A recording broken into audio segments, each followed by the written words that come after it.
DSP madam সাদা পোশাকে তার পরিবার নিয়ে শপিং করতে গিয়েছিলেন। তখনই ৩-৪ জন বখাটে ছেলের সঙ্গে একটা ঝামেলা হয়। ছেলেরা জানে না সামনে যে দাঁড়িয়ে তিনি একজন ডিএসপি। তখনই ছেলেগুলো নিজেরাই পুলিশে ফোন করে। কিন্তু এরপর যা ঘটল সেটা জানতে হলে ভিডিওটি শেষ পর্যন্ত দেখুন। ভালো লাগলে লাইক, কমেন্ট, শেয়ার করতে ভুলবেন না। মা চলো না, অনেক দিন হলো আমরা কোথাও যাইনি, আজ আমরা একটু শপিং করি। সিজা অনুরোধের সুরে বলল। আজ রবিবারের সকাল, হালকা রোদের আভা জানালার ফাঁক দিয়ে কল্পনা চক্রবর্তীর ঘরে প্রবেশ করছে। শীতের হালকা হাওয়ায় মিষ্টি একটা অনুভূতি ছড়িয়ে পড়ছে ঘর জুড়ে। কল্পনা চক্রবর্তী একজন ডিএসপি, যার জীবন কাটে শৃঙ্খলা ও দায়িত্বের ভারে। প্রতিদিনের ব্যস্ততার মাঝে পরিবারের জন্য সময় বের করা তার জন্য বেশ কঠিন। কিন্তু আজ রবিবার, বিশেষ কোনো গুরুত্বপূর্ণ দায়িত্ব না থাকায় তিনি পরিবারকে সময় দেবেন বলে ভাবলেন। তার মেয়ে সিজা কিশোরী বয়সের চঞ্চলতা আর মায়ের সঙ্গে সময় কাটানোর আকাঙ্ক্ষা তাকে মায়ের কাছাকাছি নিয়ে আসে। সকাল থেকেই সে উৎফুল্ল হয়ে আছে, কারণ তার ইচ্ছে আজ শপিংয়ে যাওয়ার। কল্পনা মেয়ের উচ্ছ্বাস দেখে হাসল এবং স্নেহ ভরে বলল, ঠিক আছে যাব, তুমি খুশি তো? ইয়াহু, আমি এখনই রেডি হচ্ছি বলে সে দৌড়ে নিজের ঘরে চলে গেল। ওদিকে কল্পনার স্বামী অনিমেষ চক্রবর্তী তখনও চায়ের কাপ হাতে নিয়ে খবরের কাগজ পড়ছিলেন। তিনি শান্ত স্বভাবের মানুষ, বেসরকারি চাকরিতে কর্মরত। তখনই অনিমেষ হালকা হেসে বললেন, হ্যাঁ গো, তুমি সত্যিই যাবে আজ শপিংয়ে? অনেক দিন তো সত্যিই যাওয়া হয়নি। কল্পনা একটু থামলেন। পুলিশের নির্দিষ্ট ছুটি নেই, তবে যদি বিশেষ কোনো দায়িত্ব না থাকে তখন ব্যক্তিগত সময় কাটানো যায়। আজ তেমন কোনো গুরুত্বপূর্ণ কাজ নেই, তাই নিশ্চিত হলেন যে সময় দিতে পারবেন। আচ্ছা ঠিক আছে, আজ বেরোবো, তবে বেশি দেরি করলে বিকেলে ভিড় বেড়ে যাবে। কল্পনা বললেন, ঠিক আছে, তাহলে 1 ঘন্টার মধ্যে রেডি হয়ে নাও সবাই, কল্পনা নির্দেশ দিলেন। এই সময় তাদের ছোট ছেলে বিট্টু এসে বলল, আমিও যাব, আমি নতুন গেম চেয়েছিলাম। হ্যাঁ হ্যাঁ, তুমি গেম ছাড়া কিছু বোঝো না, অনিমেষ হেসে বললেন, আর ছেলের মাথায় আলতো করে চাটি মারল। সবাই হাসিতে মেতে উঠল। এরপর একে একে সবাই প্রস্তুতি নিতে শুরু করলো।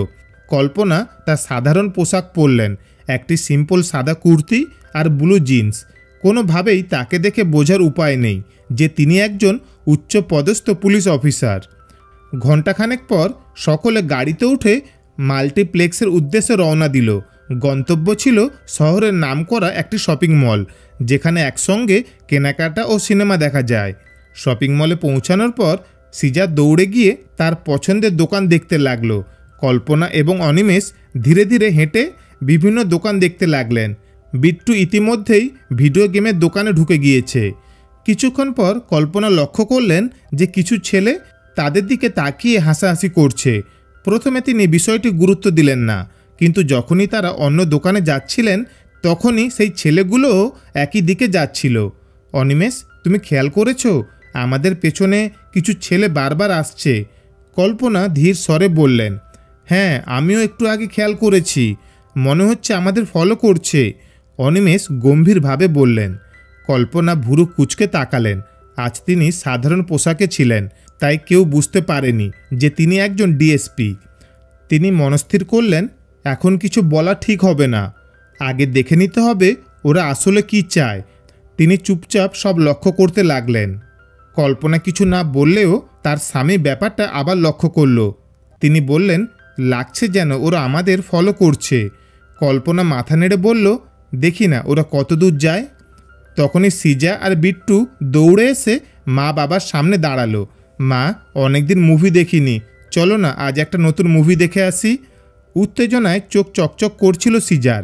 তখন তার ভাইও সঙ্গে সঙ্গে যোগ দিল, হ্যাঁ বাবা, চলো না আজ যাই। কল্পনা হেসে বলল, ঠিক আছে, কিন্তু আগে শপিংটা সেরে নিই, তারপর সবাই মিলে সিনেমা হলে ঢুকবো, কেমন? তার বাবা মাথা নেড়ে বললেন, হ্যাঁ ঠিকই বলেছ, একবার হলে ঢুকে গেলে তো আর বেরোনো যাবে না। শপিংয়ের শেষে কল্পনা ও তার পরিবার সিনেমা হলে ঢুকলো। একটা নতুন সিনেমা মুক্তি পেয়েছে, তাই হল প্রায় ভর্তি।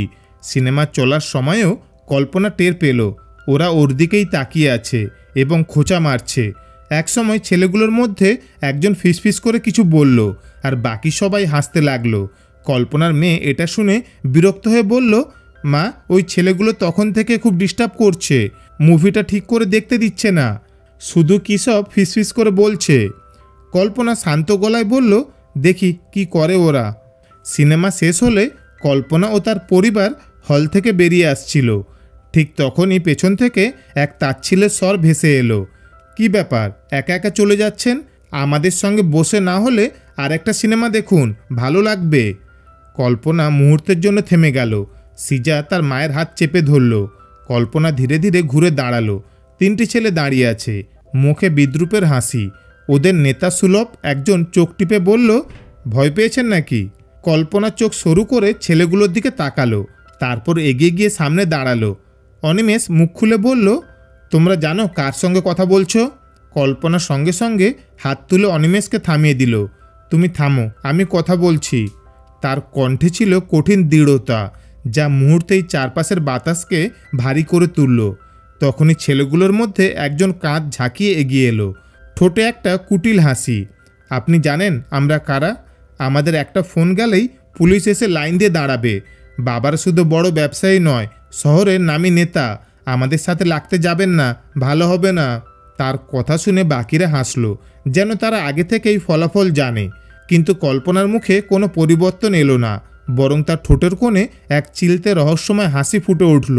কল্পনা একদম নিশ্চুপ দাঁড়িয়ে রইল, ঠোঁটের কোণে সামান্য হাসি। ছেলেটার চোখে চোখ রেখে ঠান্ডা গলায় বলল, ও তাই নাকি, বেশ, তাহলে ডাকো তোমাদের পুলিশ, দেখি কারা আসে। তার কণ্ঠে ছিল এক অদ্ভুত আত্মবিশ্বাস। আশেপাশের কয়েকজন খেয়াল করছে ব্যাপারটা। ছেলেগুলোর মুখে একটু দ্বিধার ছাপ পড়ল, কিন্তু নেতাসুলভ ছেলেটা নিজেকে সামলে নিয়ে বলল, আমরা বললেই পুলিশ হাজির হবে, তোমরা তো বুঝতেই পারছো না কার সাথে কথা বলছো। কল্পনা এবার একটু হেসে বলল, তাই, তাহলে দেরি কেন, ফোন বের করো, দেখি কারা আসে। তার স্বামী অনিমেষ বিস্মিত চোখে তাকিয়ে থাকলো। সিজা ও বিট্টু বাবার হাত শক্ত করে ধরল। মুহূর্তের মধ্যে পরিস্থিতি বদলে গেল। ছেলেগুলো তৎক্ষণাৎ ফোন করলো, আর কিছুক্ষণের মধ্যেই পুলিশের গাড়ির সাইরেনের শব্দ শোনা গেল। পুলিশের গাড়ি থেকে কয়েকজন অফিসার দ্রুত নেমে এলো। তাদের মধ্যে একজন সিনিয়র অফিসার সামনে এসে কল্পনার দিকে তাকিয়ে কিছুটা অবাক হয়ে বলল, স্যালুট ম্যাডাম, আপনি এখানে? কিছু সমস্যা হয়েছে? এই দৃশ্য দেখে বখাটে ছেলেগুলো হতভম্ব হয়ে গেল। ওরা এতক্ষণ নিজেদের ক্ষমতা নিয়ে বড়াই করছিল, আর এখন পুলিশই এসে স্যালুট করছে সেই মহিলাকে, যাকে তারা হুমকি দিয়েছিল। একে অপরের দিকে তাকিয়ে মাথায় হাত দিল। তাদের গলার স্বর শুকিয়ে গেল, মুখ ফ্যাকাশে হয়ে এলো। কল্পনা শান্ত কিন্তু দৃঢ় স্বরে বলল, এই তো পুলিশ এসেছে, বলো কি বলবে। নেতাসুলভ ছেলেটা মুখ শুকনো করে পিছিয়ে গেল। তখনই ওদের মধ্যে একজন ফিসফিস করে বলল, ইনি কে? পুলিশ ওনাকে এত সম্মান করছে কেন? পুলিশের একজন এগিয়ে এসে দৃঢ় কণ্ঠে বলল, ইনি এখানকার ডিএসপি কল্পনা ম্যাডাম, তিনি 6 মাস হলো এখানে যোগ দিয়েছেন। এটা শুনে ছেলেগুলোর মুখ একদম ফ্যাকাশে হয়ে গেল। কিছুক্ষণ আগেও যারা ক্ষমতার বড়াই করছিল, তারা এবার একে অপরের দিকে তাকিয়ে কি বলবে বুঝে উঠতে পারল না।